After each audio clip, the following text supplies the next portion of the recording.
What do you think Bernie could improve on? I think that with Bernie, he has great shots.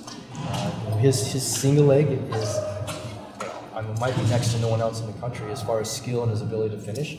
And he just needs to create more opportunities to take that shot. I think that he needs to move forward and go attack.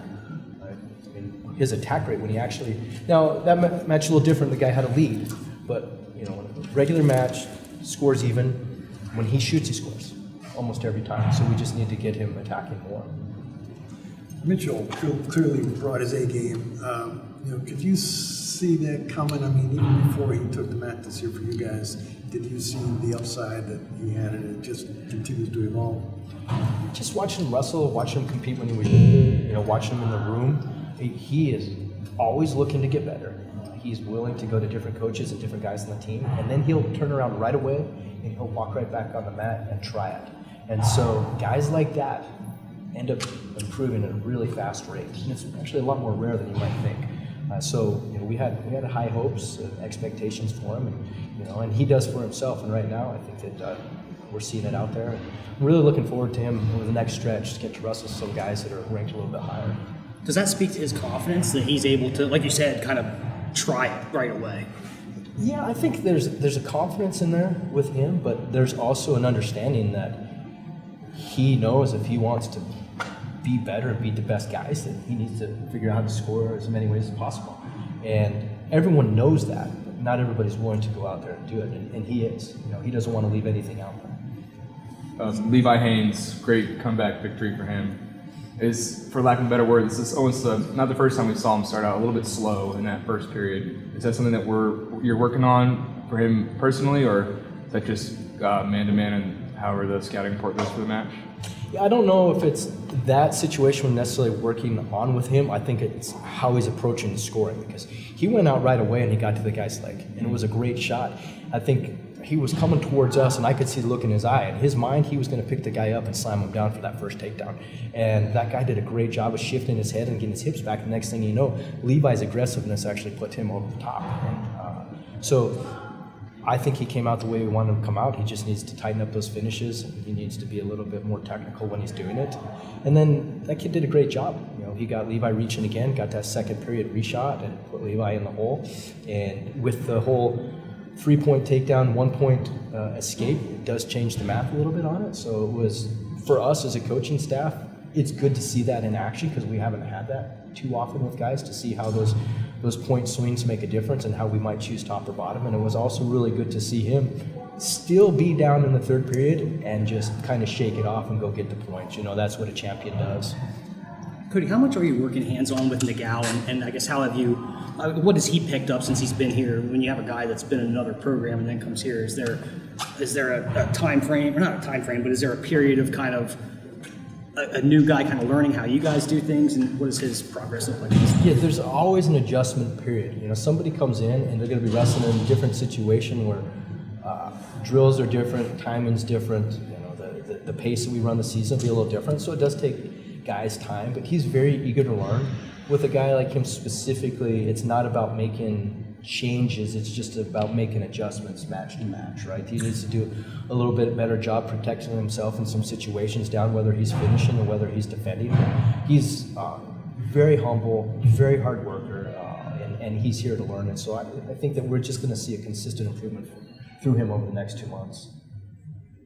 It's a trip like this, a little sort of a subdued schedule in November and December, for the Nationals and all that. A trip like this, does it help you prepare for the Big Ten schedule coming up? Especially when you're not going to be home much in January. Yeah, this trip ended up being a great preparation opportunity, and actually by chance. We had intended to wrestle them on the front side, but we just couldn't work it out with our schedule and their schedule. They had some facility issues, and so we were forced to move it after, which I think it's ended up going to work out for us.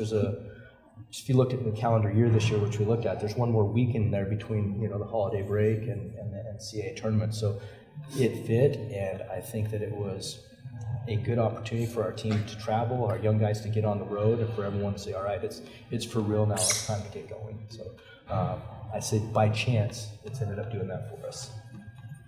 been like a month and some change since I think we learned about Shane's injury. What does he contribute to this team off from that? He has really done a great job of staying engaged and looking for opportunities to help guys. I watch him move around the room because he's still in here on a daily basis, but I watch him moving around the room, pointing out technique, talking to guys, checking on them. You know, he just out for most of his true freshman year, so he knows how hard it can be to kind of be on the side of it.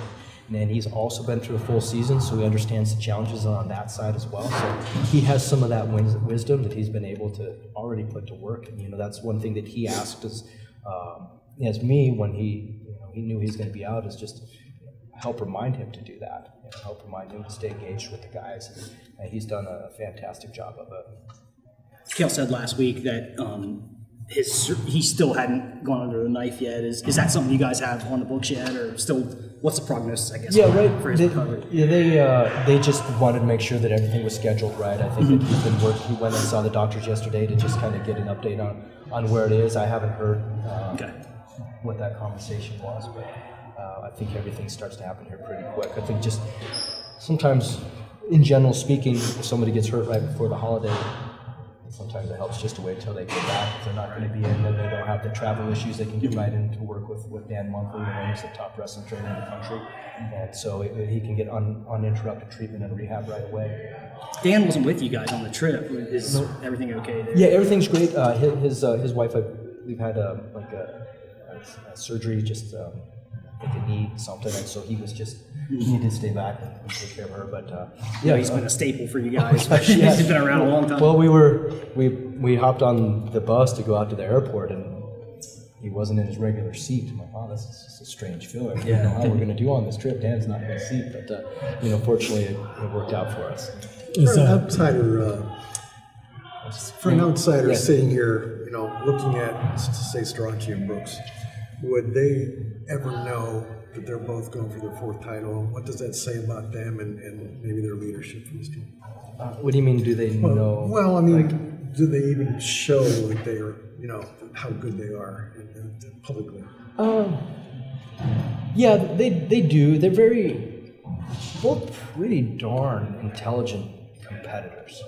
So kind of the way they approach it and the way they talk about it, and they both do it differently for sure. But they're very good at just keeping their goal in mind, but taking kind of that cliche day to day, week to week. And I think that's the approach you got to take with this kind of season, especially in the individual sport. Right? It's just kind of a build up, and everybody starts asking that question: are you going to get your fourth? But I think they're doing a good job of dealing with that, and their head coach. I mean, time he went, Kel won his national tournament as a freshman, undefeated. The question every week for 3 years was, are you going to go undefeated? Are you going to do this? And so they have a mentor in the room that has been through something similar, and they're able to rely on him for that type of advice and wisdom. I don't know if that answered your question, but that's what I went with. Yeah. It seemed like Aaron got a little stinger or something in the match. Is he feeling at this point? Yeah, he's good. I mean, it's just kind of a weird impact that happens sometimes when guys' heads hit on that shot. It was an impact shot. That kid's a young kid they have, but he has strong hips and was able to turn and connect with Aaron coming in. But, they got him right back out there, and he was on the mat yesterday, so I didn't even see a hint of a hesitation from him.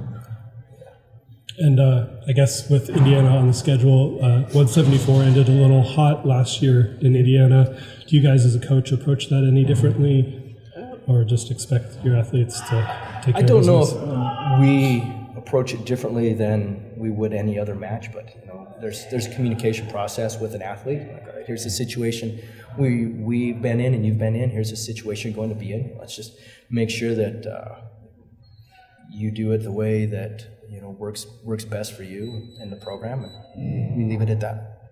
What excites you guys about the start of the Big Ten games? I'm sorry, what did you say at the beginning? What excites you guys about the start of Big Ten? Exciting part is the competition, right? See, there's Shane who I was talking about before. He's here. He not only does he help the guys, he likes to give the coaches a hard time. But he's great. So yeah, Big Ten season is. I think it's one of the best competitive seasons maybe of any sport in the country at the college level. Big Ten wrestling just doesn't really get better than that. And if you love to compete, you're wrestling in the Big Ten, and you're getting ready for those competitions. So, we're excited. You see it brings the best out of the best competitors. And it's not for everybody. There's some guys that might need to wrestle in a different conference, but we like to find the guys that like that challenge. All right. Thank you. Thank you. All right. Thank you, guys. Thank you.